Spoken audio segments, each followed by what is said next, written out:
Sarap na akong kumain dito eh. And then, dapat mainan ako eh.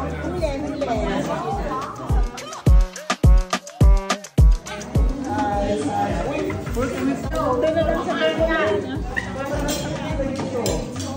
Ito na lang, kain na kayo. Saan? Saan? Here.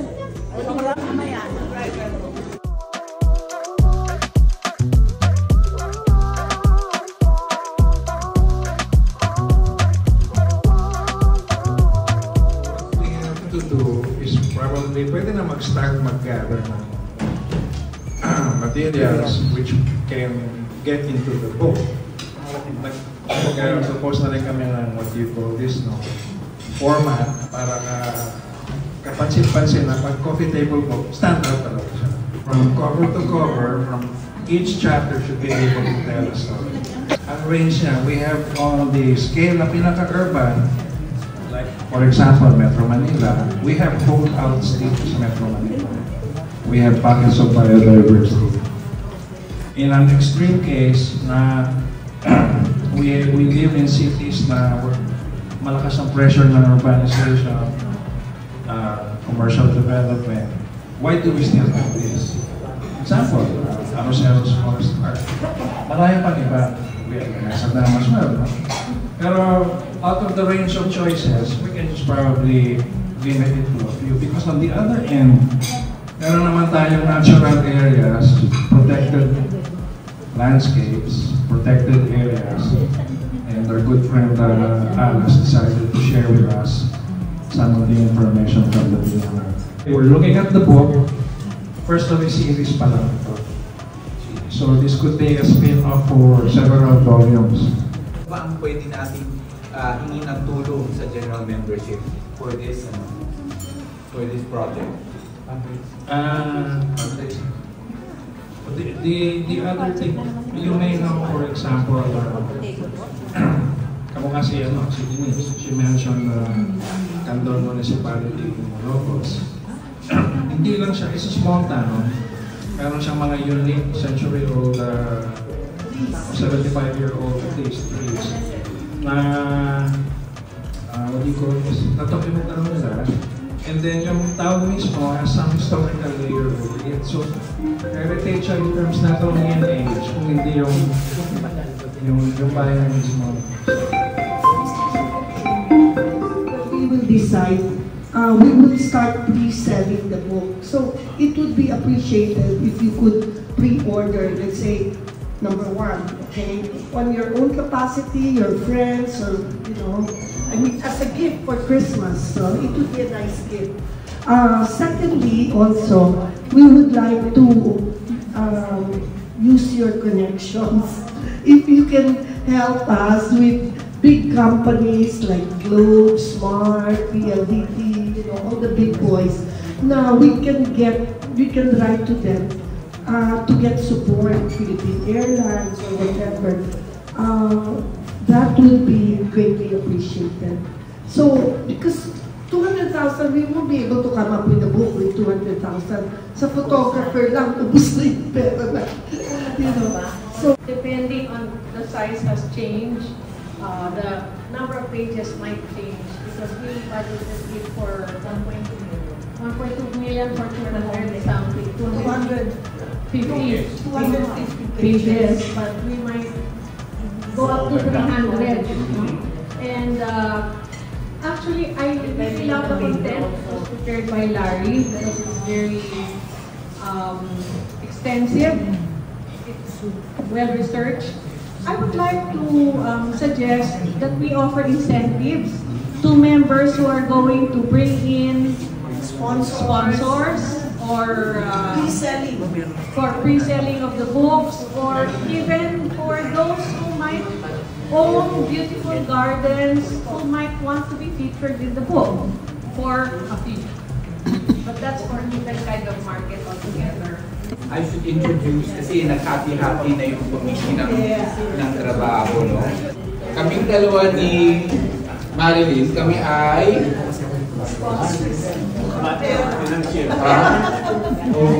marketing group daw tayo. Oo, tama? Ang research group will be NEBS and R. Administration, that means kung meron kayong itatanong tungkol dito, once more, pwede natin i-refer yan kay Mila. No? Oo, and of course, sa mga creatives, nandiyan naman si Susan Maria, si Larry, at si Denise. No? So, kung meron kayong bibigay na pera sa aming dalawa ni Marilyn. For those who want to join the committee, no, please. Chapter 1. Ito na yung outline, kinikwento ko na. I don't know whether this would be appropriate here, pero just for the marketing benefit, why this book? Why are we publishing this book? Yun yung rationale. By the way this has been titled, the chapters, is meant for easy reading, even writing. Hindi lang siya loose compilation of sleepy photographs, pero this is a book na kahit na very readable for the layman, pwede siyang multi-purpose use. Pwede siyang gamitin for policy making. Pwede rin siyang gamitin for environmental advocacy, and so many other uses. So kaya mahalaga rito yung story, without the story. Content ang pag-usapan. Chapter 2, Witch Eden. Kasi, you know, we like to say na yung ating mga gardens are unique in a way with collections of so forth, right? So, andito na ikakuha natin yung mga typologies. Typologies of gardens and parks covered in this book. An infographic chart helps in reviewing and navigating content. So, at a quick glance, alam mo na yung content yung range ng types of gardens na kinukover na. Then we dive deep. Example, chapter 3.1, where land and water meet, nature's microbes. Role of microbes and ecosystem services, feature from any geographic region, Pilipinas. A pristine mangrove sample and associated species in vanishing protected areas, or B, mangrove na nare-forest. Kasi meron degraded na tsaka nare-forest. Clouds, vanishing stalwarts of the uplands.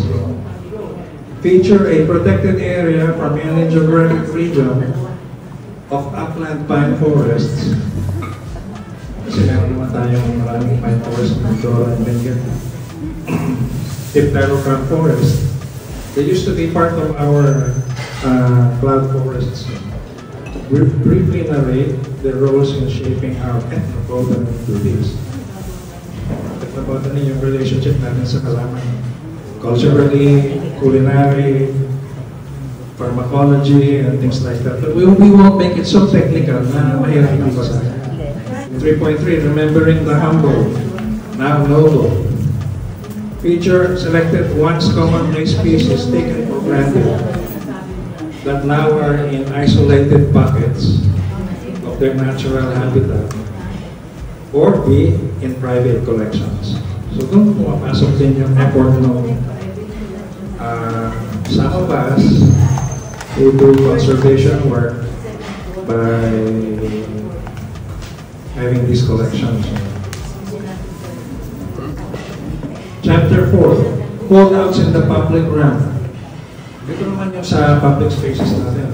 So examples of iconic notable islands of biodiversity resisting creeping urbanization in public spaces. Heritage parks and green refuges. Examples of storage spaces entwined with our history that also function as green infrastructure. Tayo ng kanyon. Diba? So, they're very interested because they want to be featured. They want to be known. Siyempre, kasama na yan. No? Now, i-connect natin yan because these different gardens are independent of each other. No? To give you an example, Mehan Garden, Asian Garden, Hidden Garden, Luneta. Ito yung mga kakausapin. Ito yung mga gardens next to each other, i-connect natin. May meaning yung, when we say connect, ibig sabihin may pedestrian access. Natutulayan mo. May walkways. May mga tree line na dadaanan mo to connect this garden. So ito mga gardens ito, we start at Roseros Park, tapos Mehan Garden, Asian Sculpture Garden, the Hidden Garden. Ito yung mga stakeholders, so we will talk to them. Dito lang tayo magpo-focus na na. So we will be scheduling, Larry and I, will be scheduling a walkthrough survey kung area, kung parks, to identify possible linkages. Yung alignments ng pedestrian access. So yan, this will be part of the second part of the report. Pag nagawa na yun, we're going to complete this report. I-propose natin yan. Bibigyan natin ng copy ng City of Manila, National Historic Commission, yung mga stakeholders. Roseros Park by winners. So yun ang natin. And then we have asked the board to set aside a fund for this. Separate. Importante rin yun because we will be spending, we will funds to go to that area, to immerse ourselves in that area, identify possible roads. We will have to stay there starting in the morning up to the evening. Yeah. So mag-immerse kami sa areas na yan. So mag-allocate ng funds from the society so that we can do that work. This is the second part. Okay? Isang national park, lahat po ng mga pulisiya po doon ay napapaloob sa Republic Act number 11038. So ang tawag po niyan Expanded National Integrated Protected Area System. Inumpia po lang natin yung park system sa United States. Yun po yung sistema po natin. Okay, next slide. So, sabi ko kanina, we're going to have first discussion of the different laws within the park para maintindihan po natin. And then, ano yung mga bagong provision dyan na dapat maintindihan po natin. Kaya nga siya naging expanded. Next slide. So, ito po yung title niya. In short, isa ulo nila ang Inay Pass Act. In short, yun na po yun.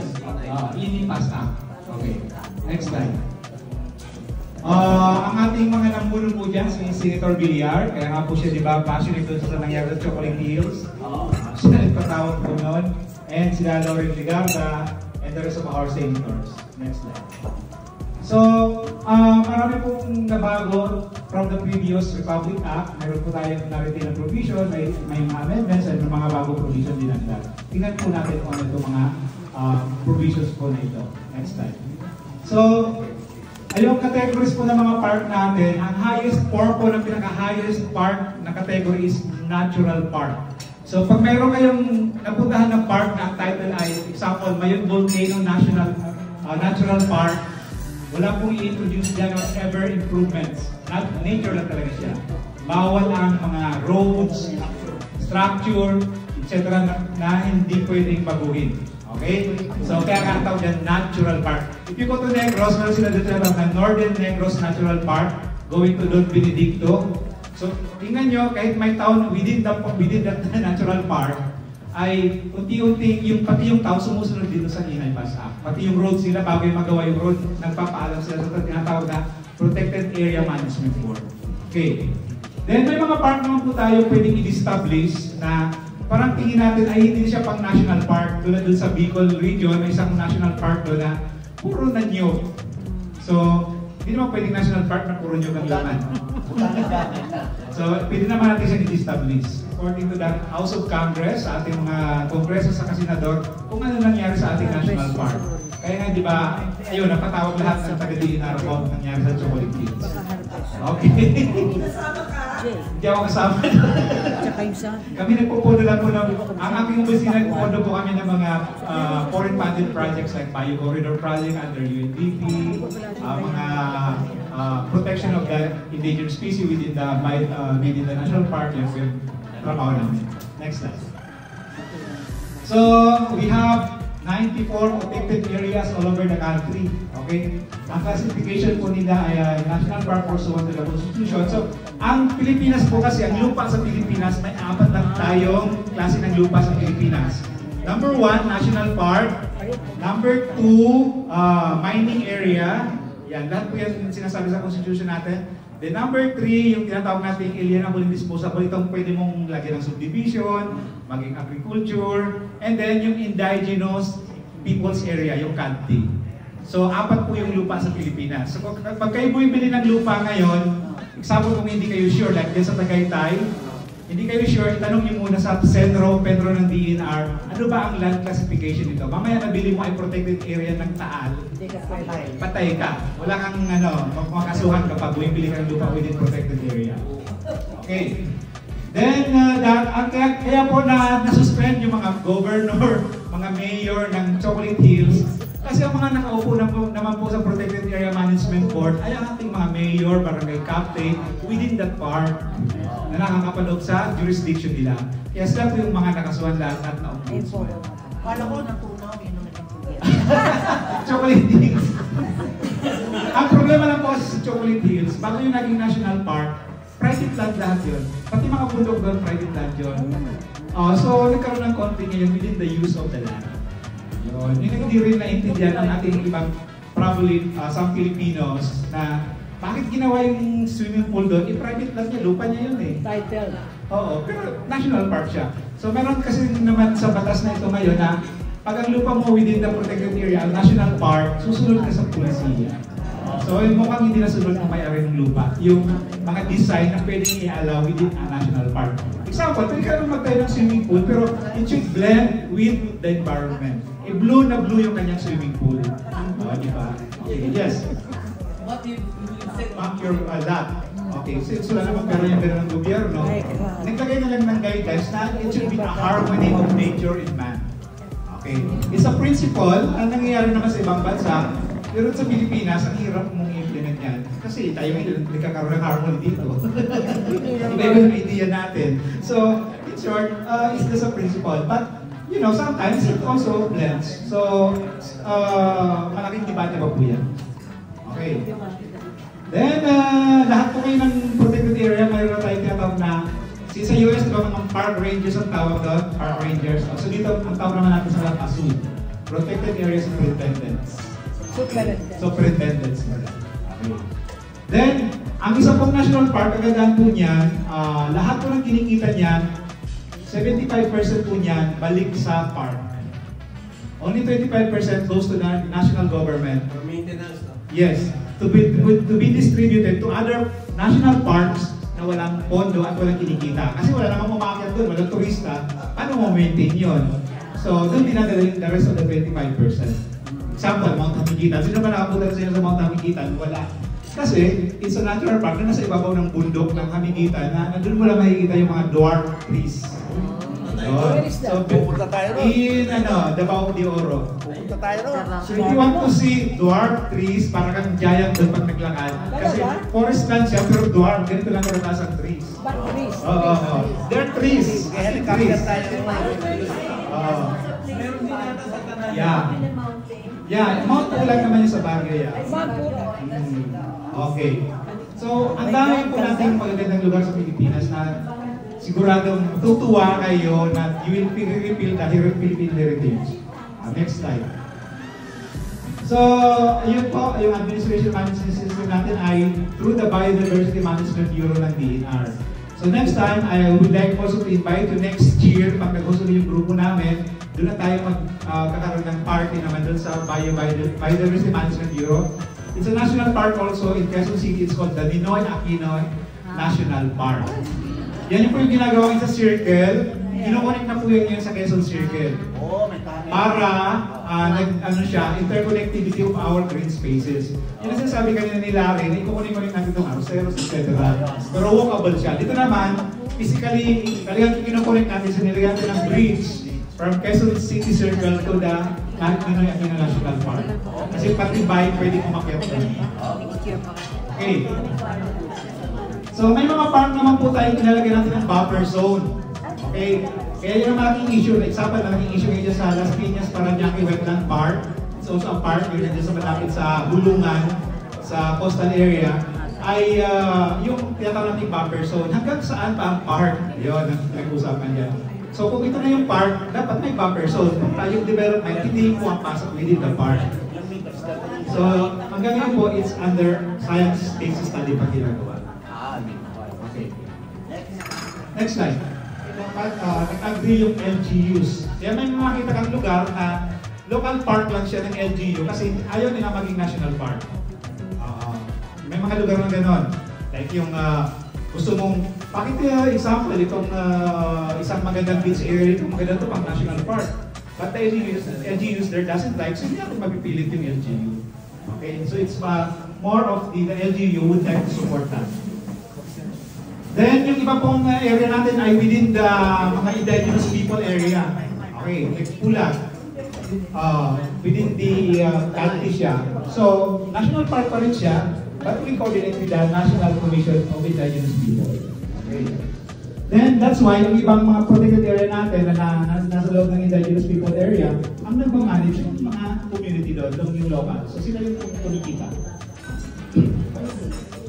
Then, may mga national park din po tayo. Pag natural, even hydro dam, merong mga solar power, etc. Hindi bawal po yun. Kasi natural na siya. Kahit malaki yung potential niya. So, pwede rin magkaroon ng mga renewable energy sa other park na kung saan pwede yung landscape lang. Mga protected landscape and landscape. Okay. Then, ayan meron tayong mga grant tax exemption. So, kung gusto nyo mag-donate sa mga park na love nyo yung park, at gusto nyo siya yung maging part ng inyong donation, the National Park also accept. At mga parang yung mga tax exemption. Yes. So Marlene, you can donate more votes. Next slide. Okay. So, pinalawag na rin po natin yung mga prohibited acts. Example, tayo po nahilig sa mga halaman, ano? Okay. Pag kumuha kayo ng halaman dyan, bawal. Kailangan may permit. Okay? Eh, hindi pwede naman siya kayo sa park. Umunod lang kayo, nilagay nyo sa bag ninyo. Pag kadaan kayo sa park ranger o park superintendent, nakita yan, may multa po yan. Okay. So, pati bato, bawal. Pag pumunta kayo naman sa mga protected seascape, pati mga shell, bawal. Corals, bawal. So, don't ever bring anything from the national park. Okay? So, bawal po yun. So, yung mga pumipili sa Dalton Pass, na mga halaman galing kayo ng Chigara, pag-uwi namin ng halamang bit-bit. Tulad si the late Tony, kaya hindi niya ma-export sa Singapore, yung sinasabi niya mga halaman na gusto niya ibigay doon sa Singaporean community. Kasi nung humingi sa amin ng permit, hininga lang siya ng resibo. Saan Sir Noni nabili yan? Sa Dalton Pass. Sir Noni, sa Dalton Pass, mga walang resibo yan. Pangalawa, wala rin permit ang mga yan. So, hindi niya nabigyan ng halaman yung mga taga-Singapore. So, sorry ako namatay siya na malungkot siya. Hindi niya nabigyan ng halaman yung taga-Singapore. Yeah, it's a national park po yan. Pero meron nakita ko niyo, meron tatanim, meron palaisdaan. Ang tawag po kasi niyan is harmonization of landscape and nature. Yun ang example. Okay, next slide. So, nagkaroon po tayo ng mga boundary delineation, demarcation ng mga national park. Kaya yung mga park po natin, example, the whole Batanes province is a national park. Pati po mga dagat nila. Oo. Lahat po yan, hindi ka makabili ng lupa sa Batanes. Yeah, you could not buy. Unless you nakapag-asawa ka rin sa Batanes. Alisin nila yun doon. So, Marlene, kung gusto mo makalupa sa Batanes, maasawa ka na ng taga-Batanes. Yes. Okay, beach property naman po within the protected area, meron tayo mga demarcation lines. Dapat yung lupa na bibili mo sa beach area 30 meters away from the highest tide level. Okay? And then, kung may nakatayong bahay na dyan, siya may-ari, siya may priority rights. Kung ang lupa mo nasa likod ng bahay na yun, wala kang karapatan magtayo ng beach sa harap niya. Dapat may priority rights siya. Then, kung winake niya yung right na yun, saka pwede magtayo ng beach.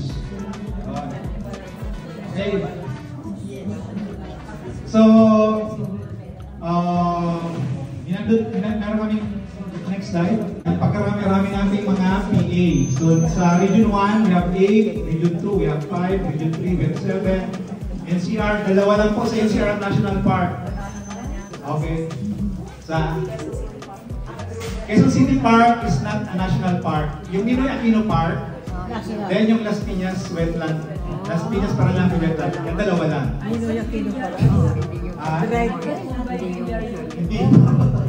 Hindi po kayo, hindi po yung sila nag-donate lang sila sa Senator Villardo ng Wetland Museum. Yan. Kung gusto nyo makita rin yung, gusto nyo din mag-event tayo doon sa Wetland Parañaque, you can also have event there next year. We can visit the Wetland Museum there. It showcases the different Ramsar sites all over the Philippines. Yan ang naging regional director din po ako ng Negros Island region.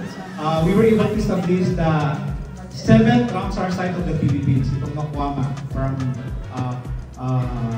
they cover the Pulupandan town and hanggang mahaba po 14 years na remember. Ngayon ni President Marcos, just January 13, bago siyang patas sa pinirmahan. Republic Act na po yun, hindi na mabubura ng bagong kung sino mang presidente. Kasi nung una kasi executive order lang. So pag Republic Act po kasi, Congress ang nag-approve, meaning it's the law of the land. Pag executive order, any president can change it. So nakikita nyo, pinakamaraming protected area ang Region 5, saka Region 9, yan. O yan. So, example, yung Ticao Burias Park within Masbate, Sorsogon, Albay, yun, nag-director din pa ako doon, kami ng gusto doon, kaya na-approve din po. That's the second biggest skate park in the Philippines.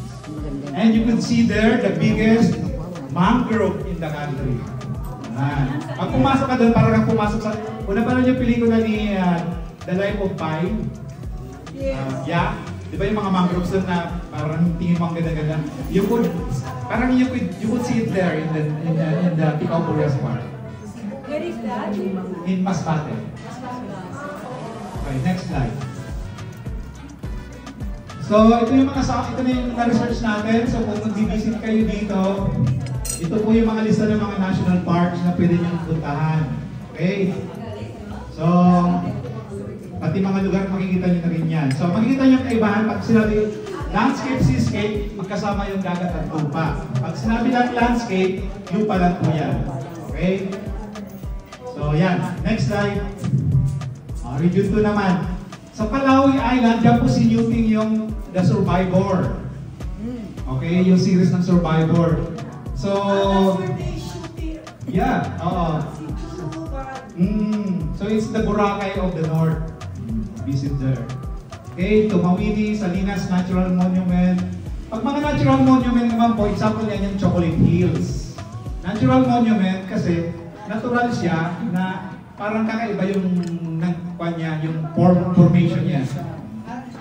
Yeah, next slide. Next slide. Ayan, sa Region 3, narito tayo sa Region 3 ngayon. You go to Subic, dadaan sa Bataan Natural Park. Ayan. Then, yes, okay. So yan ang mga nasa Region 3. Next slide. Sa NCR, ito yung dalawa. Okay? So, maliit na ang national park sa NCR. Kaya, we really need to have more green urban green space in Metro Manila. That's why init-init ng Manila. Kasi puro na bahay. Okay, next slide. Sa Region 4A, ito yung mga Taal Volcano. Okay? Careful kayo ng pagbibili ng mga lupa dyan sa Tagaytay. Okay? Then Mount Palay-Palay, yan. Pinulugang Taktak, if you want to go to Antipolo.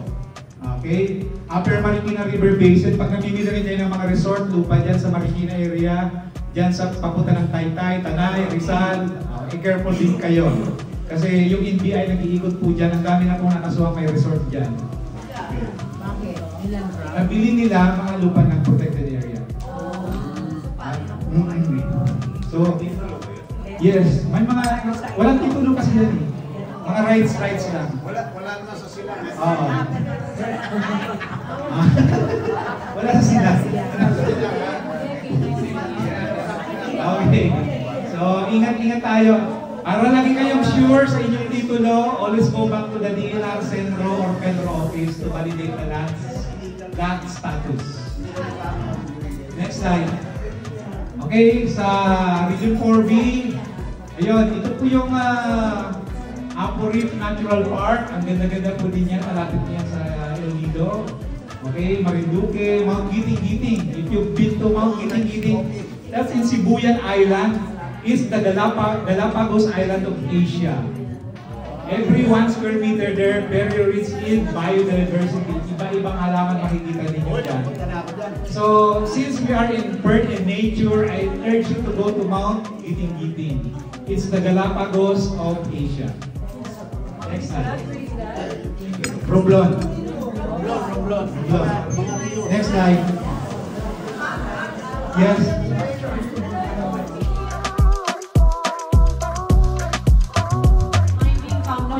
Digging up the place and destroying the natural ecology of the place.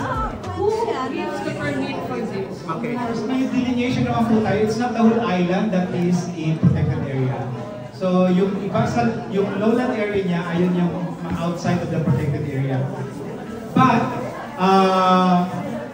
permit for exploration ay since hindi naman po siya tinatawag natin natural park, ay ina-allow po natin. Exploration lang po yung ginagawa nila doon. So, there's no mining right now in Sibuyan. It is just a mining exploration. Okay? Bakit nagbutas-butas sila kung saan-saan? Kasi exploration nga po, hindi ka naman pwedeng magsabing may gold na kami, isa lang binutas mo. How would you prove na may gold dyan kung ang binutasan mo lang ay isa? So, but of course, natural park na siya, hindi naman niya convert yun into a mining site. Okay. So, makakontrol pa rin po siya. So why explore? If it's Why not explore? Gonna Of course, for our, unang-una, we need to know our resources. Kasi, malay natin, baka yun ang kakayaman ng buong Pilipinas. Di ba? O baka yun ang nakakautangan natin. But of course, it's going to be decided by the National Security Council. Okay, hindi naman po yan basta ma-approve basta-basta. Okay, next slide. Matanong ko lang, sabi mo sa akin na if you want to buy land na you have to go to BENI. Ang sabi sa akin, BAR, Agriculture. No, huwag kayo pupunta sa Department of Agriculture. Kasi sa agriculture is Bukid. Oo. lang yan, production. Wala silang pakialam sa lupa. No. Don't go to DAR. Okay? Okay, production sila. Land classification belongs to landscape. That's in Dumaguete area. Okay? Napakayaman po ng isla na yan. Napakaliit. Only 6 hectares island. Milyon ang kinikita niyan araw-araw sa dami ng dadive dyan ng foreigners. At sila yung nakikita namin dyan, yung mga nakatira lang doon, sila nagpaparent ng mga mask, snorkeling, oxygen. Milyonaryo po mga mamamayan dyan. Apo Island, kung magbenta ka ng mga boat dyan, Marley. Darwin, Negros Oriental. Okay. Pero ngayon po, hindi na siya member ng Region 7 kasi kahapon nga, mayroon tayong Negros Island Region. Ang Negros Oriental po ngayon ay nasa Negros Island Region na, which is Region 18. 18 na ang region ng Pilipinas. Okay? Okay. Tanjung Strait Protected Seascape, nandiyan mo makikita yung mga dolphin interaction. So if you want to go there in Tanhay, early morning, tour kayo ng mga 6 a.m. up to 7 p.m. You'll have dolphin interaction. Dito naman sa Apo Island, pupunta kayo, 100% guaranteed to have sea turtle interaction. Sinamabit? Diyan ang katira mga sea turtles. Okay? They know. Ang Montes Island Protected Seascape, yan ang puno-puno yan ng mga mangroves. Ulanco Island naman po, nandyan yung Paracandaba Swamp, ano rin siya, Ramsar area, why? Nandyan po yung mga migratory birds, starting from January up to March, puno-puno yan ng birds. Thousands of birds nandyan dyan. Okay? Yung Chocolate Hills, dito naman sa Rahas Katuna, you can have the tarsier interaction. And mga macaque monkey. Alam mo, dapat yun. Ano din yan? Kung gusto mo makipaglaro sa mga monkey, nandiyan yan. Hindi na diving ha? Yes. Just to visit the place. Yung resort close po siya. Pinatigil na lahat. Sayang. Pwede naman yan i-harmonize yun. Huwag nang gawing kulay blue. Then Region 8, yan po. Pag pumunta naman kayo sa Cuatros Islas, it's more on mga sandbars. Yan, sandbars sa Leyte. Yan, pwede kayo mag-bikini, kalakad-lakad kayo, you feel like in Maldives. Yes. Then, sip-sip kayo ng mga wine dyan. Alright. Okay. Then, Giwan Marine Protected Seascape, ito po yung pinaka-farthest Giwan Summer, no?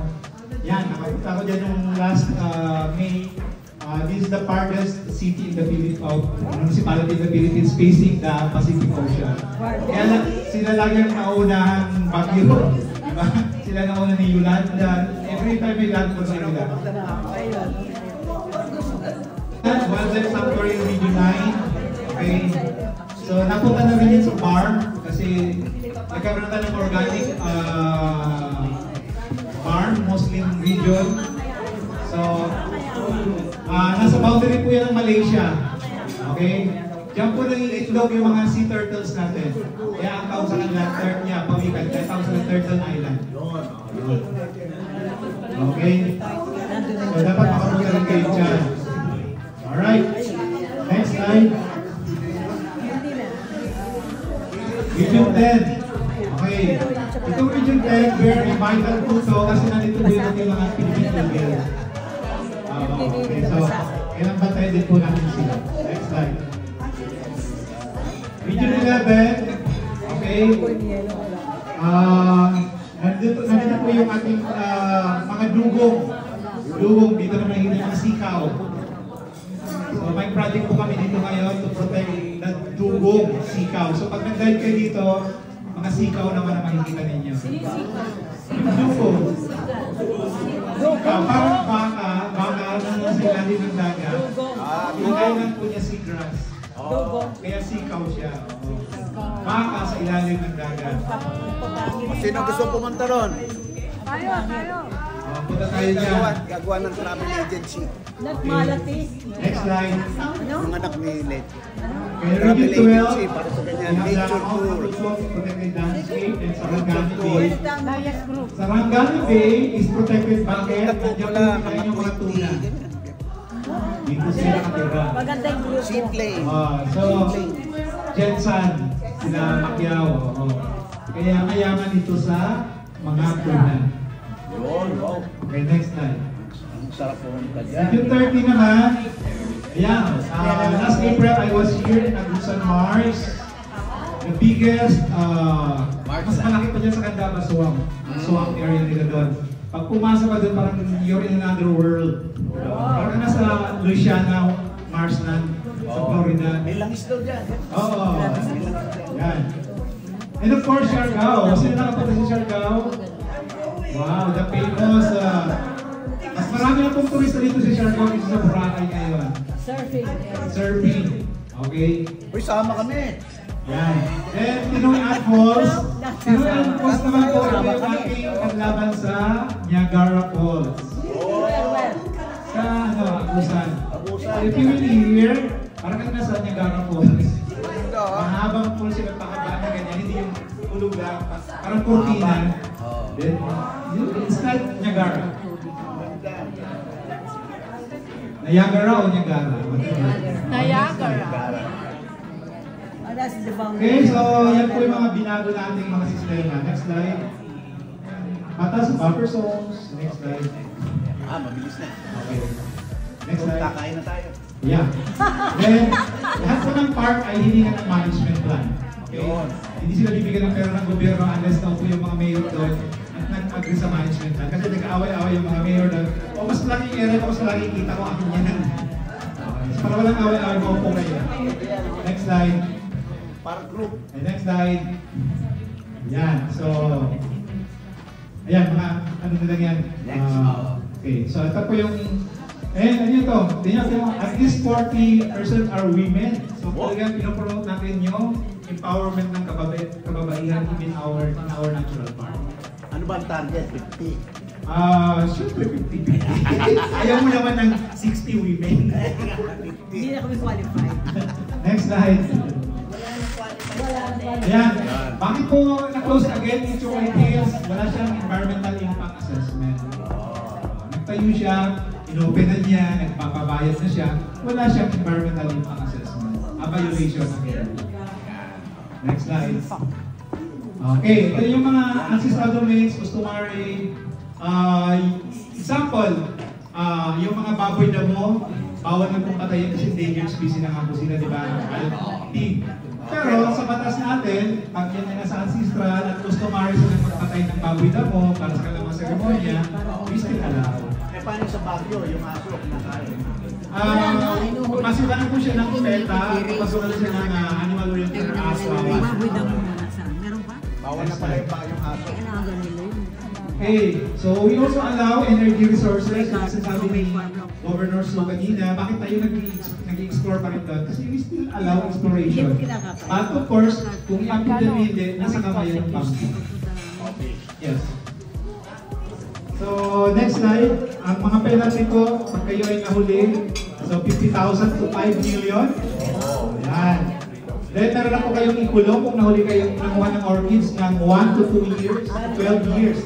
Depende sa endangered species na nakuha mong orchids. Example. Marami daw So, 1 to 6 years. Makukulong na raw Makukulong na tayo lahat. Mahilig sa mga ferns. Okay. Huwag na huwag kayong kukuha ng mga giant ferns ha. Bawal na rin po yun. Endangered na rin po siya. May classification po yung ating mga halaman at hayop. Si Shirley, malilig ka Endangered, na. endangered. Nangyari, giant ferns. Tapos, natumubo naman sa garden. Cultured na yun! Meron tatawag naman ng farm permit. Wildlife farm permit. Okay. So dapat ngayon kung magbibenta ng mga giant ferns, kumuha ka sa tina ng permit. Para ano namin siya, i-recognize na na-produce mo yun within your farm. Yes. And Apilon is applying, diba? Apply kayo lahat kung meron yung mga wildlife na plants, flora and fauna. Bibigyan naman namin kayo ng permit. I-recognize namin kasi nandiyan sa iyo eh. Like si Jay, meron siyang lion, etc. May farm permit siya. Yes. Oh, the farm permit. Okay. So, ayun. Yes. Wala na akong farm. Ano nag-affect yung yung permit po nag-effect po yun sa ating Wildlife Act 29. Basta late Ano lang? late 1990s yun. Anong proof mo na... Ang proof natin, number 1, pag pumunta yung DNR sa garden mo, ma'am, saan mo ito nakuha ang plant? Sabihin mo, nabili ko po yun sa Bulacan Gardens, pahingin mo ng resibo. Ganun lang yan. Pag wala kang napagkat ang resibo, may citation ka, notice of violation. Uy, marami. Alam ko, wala kayong resibo lahat. Mamaya diretso na tayo ang resibo. Kailangan nyo resibo. Kailangan nyo resibo. Galing recto. Nakuha Like my plants have been there for decades. How you cannot expect me to keep all the receipts. Pero yung mga ibang plants, nagbibigay ng resibo. Kaya nga, so tayo, pag nandibili tayo ngayon, kailangan may resibo. At pag kayo naman nagbibenta, dapat kayo may resibo rin. You're helping the Philippine economy because we put valuation now in our natural resources. If you keep doing these things, na wala mga resibo, you're not adding to our economic value. Yes. Kaya ko ng tawag ng permit, kailangan mag-produce ako ng resibo for each and every plant. Hindi naman po. Consider naman natin yan kung nandun na yan sa inyo. Napag-uusapan po yan. Kung gawin lang natin siya, bibigyan na kayo. Hindi naman sa usap-usapan yan. I-classify naman natin ngayon kung ang animal or plant na yan ay hindi naman siya critical endangered. Isasama siya sa magiging part ng commercial. Pero magalingan lang kayo pag critical endangered na status niya, bawal na bawal.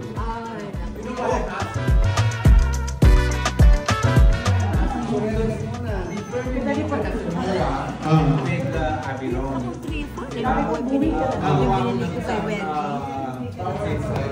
Botanical garden. Diba? Ito botanical garden niya. Grabe yan. Legal. Yes.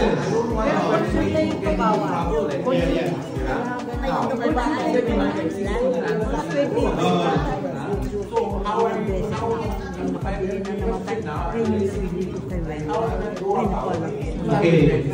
So, how to go about with these existing plants in your respective gardens? Now, you have to report to the DNR. Para po natin ito nalaman, ano gagawin po, hindi ang technical advisor naman po. Okay? Then, bibilangin lang naman nila yan. Ilan yung mga illegal na halaman mo dyan ngayon? Okay. Pwede ba i-identify sa Permanent Nature Society? Pwede. Makipagmuha tayo ngayon sa BNP na will be part of the multipliers of law enforcement. Then, mapuporce na natin lahat ng binibigyan natin na mag-issue ng resibo. Uhulihin natin sa sarili natin. That will be a very good. If tumahan natin si General na siya makipag-usap sa BNP for this MOA for law enforcement purposes. Yes! Yay! Para tayo din lahat pinag-ing in the industry thrive for economic value and protection and conservation of the Philippine heritage. Okay. O, do you agree? We all agree. General, siya na po yung mag-usap kami ni General, paano po siya nadala dun sa BNP para mag-usap. Oo. Nag-usap tayo.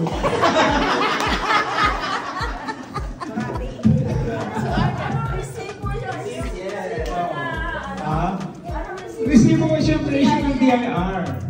Oo, may invoice lang dyan. BIR. Hindi ko siya tayo, diba?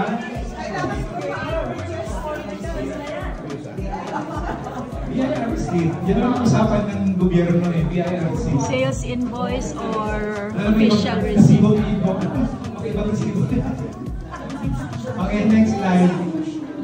So, powers of the PAMB, ito po.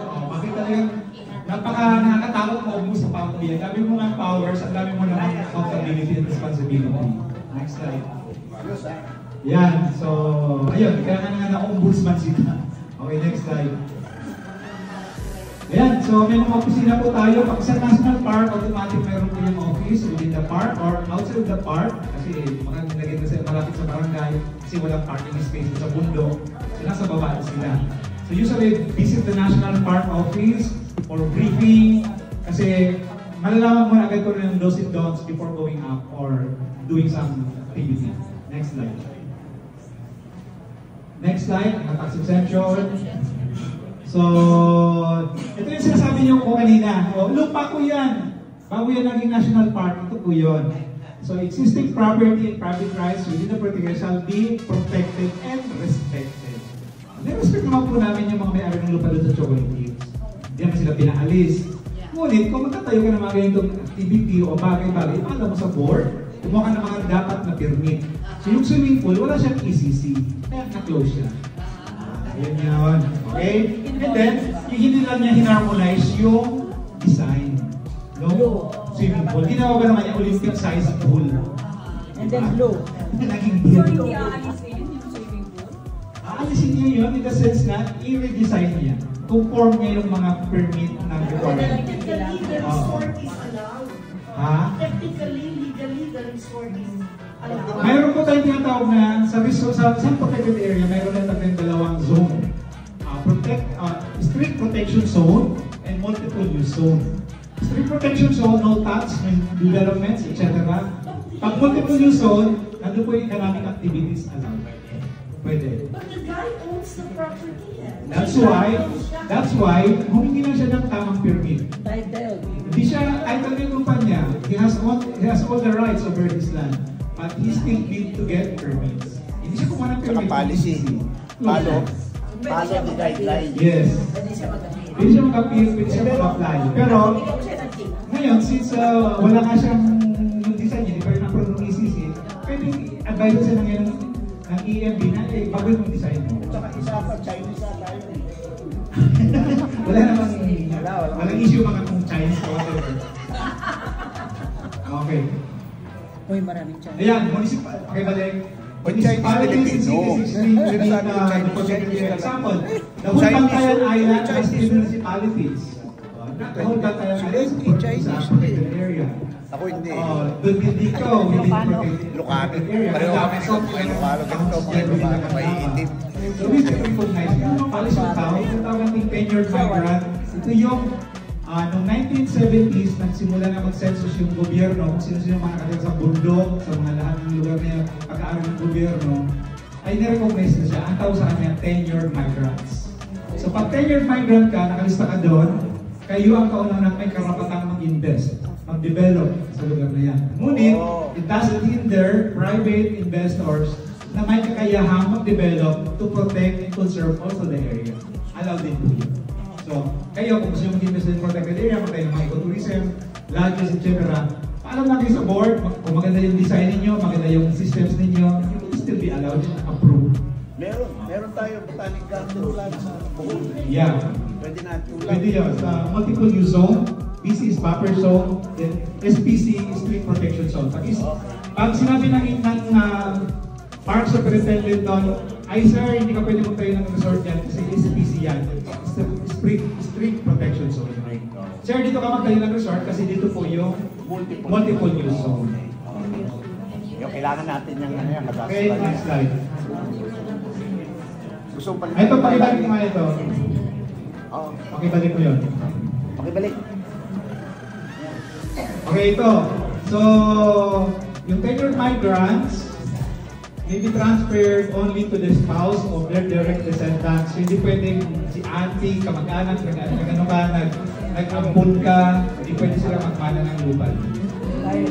Kaya yung mga tayo hindi ka taga-Batanes, hindi ka makakapag-asawa Marlin.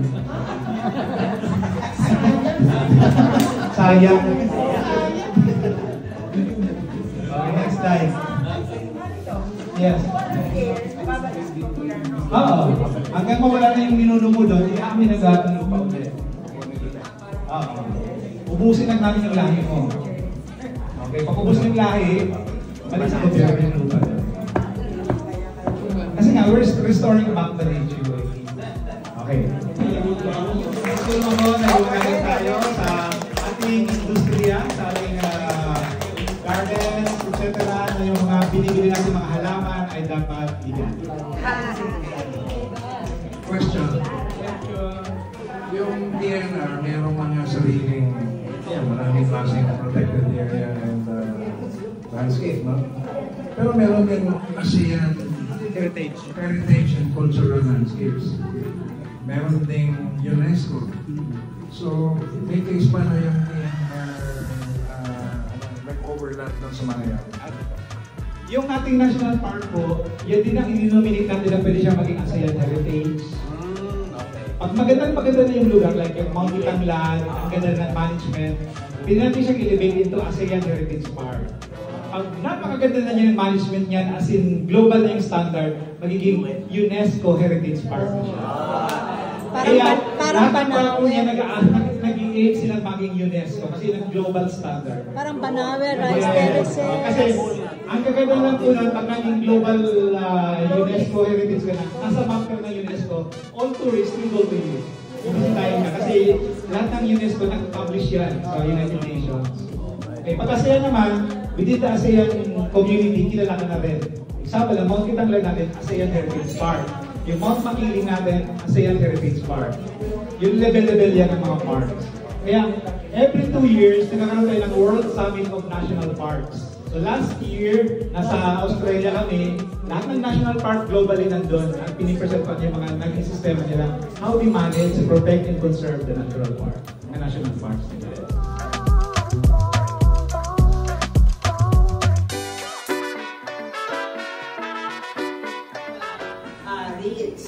It's called PEMCAS.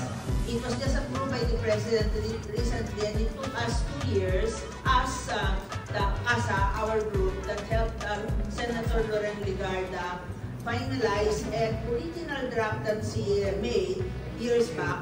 And we improved it, and then we had Stanford's NatCap project to help us, NatCap project team. So it's called Philippine Ecosystem and Natural Capital Accounting System. So it is our responsibility not only to pay whatever or register it with the IAN, it is our responsibility to look around us and see what natural capital we have and account for it. Because the problem for us Filipinos, we do not know what blessings we have, right? We don't know. We have the Center of Marine Biodiversity in the world, but you go to California Academy of Sciences Museum and the foot of Golden Gate Bridge. If you go there, please go there because we are so big there. They have a big aquatic area that came from us live, and really they feature us very well in that museum. And one time when I went there, the scientists there came back from the Philippines with about 200 samples of still unidentified and unregistered marine species. So I was kidding. I hope you are not, what do you call it, registering for ownership, no? Because we don't have records. Because all of the, most of the research is done in universities, and after the grant, nobody takes care of the data. So we do not have a very good database. Thank you very much, Dr. Claudio. So yeah, it's true. Hindi na naman pagtulong kami sa Stanford University para ma-develop ang bago para sa mga. So yung PEMCAS po, it's another law to level up yung country natin. Kasi we are aiming to become a high-income status country. So ang mga target natin by 2028, we are now an upper income country. Right now we are lower middle income country. So by 2028 sana mag-upper income country. So that's why we would like to put more values at pumasok sa economic system natin lahat ng kayamanan ng Pilipinas. Kasi the more that we put value, the more that we can have some economic purposes for this. And nag-measure natin ano ba ang economic activity natin. Okay? So yun, PEMCAS po, bakit kailangan natin itulungan yung PEMCAS bill na batas na rin po yan? Kasi unang-una, mami-measure na natin anong may tutulong na mga kakahuyan sa bata, ng mga kakahuyan sa watershed natin. Kasi yung kakahuyan, may value sa oxygen, sa hinihinga natin, may value sa tubig, may value sa mga irrigation. So pag kinumpute mo yun, you could really see the value. Kasi tayo nag-invest sa mga reforestation sa bundok. Lagi tayo nag-reklamo, mga tagay ng mga corrupt yan. Nagpatanim ng kahoy sa bundok, hindi na nakikita ang epekto. But if you put value now in this reforested area, you will see the value, how much yung tubig na bumaba. Okay? How much yung mga ibon na bumalik. Then you will see na yung tax na in-invest niyo sa mga reforestation ay napunta pala doon. Okay, that is the example, simple example why we need to account the natural. Is very rich, so we will not pour it a whole cup. Yes, dapat excuse me, wait muna. That section is the hot section. Para hindi kayo mahabang nakapila. Ang gustong chocolate and suman. Then, here, at the Paul Verla, we will simply put the coffee there. Courtesy of Baby,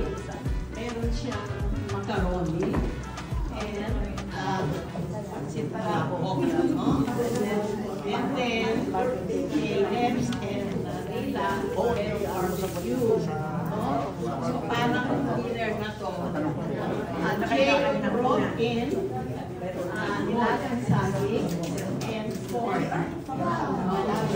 So, talk to your specific, parang hindi kayo nakikita. Thank you.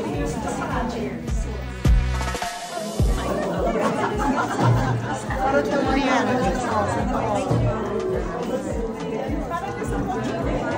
Laki ng tuma.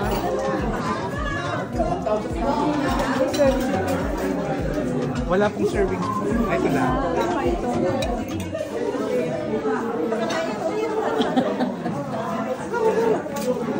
Wow, sarap.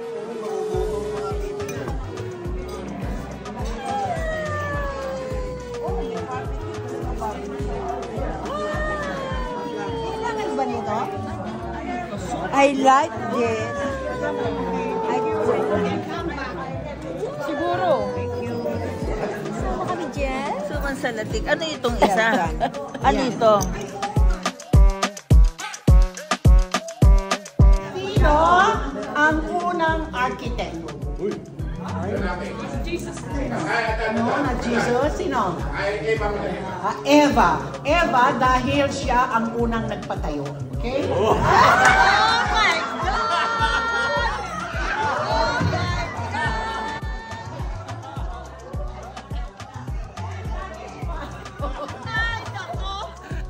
And followed by another question. Sino ang unang estudyante? Okay? Si Adan, tama ka. Bakit? Siya dahil ang unang pumasok.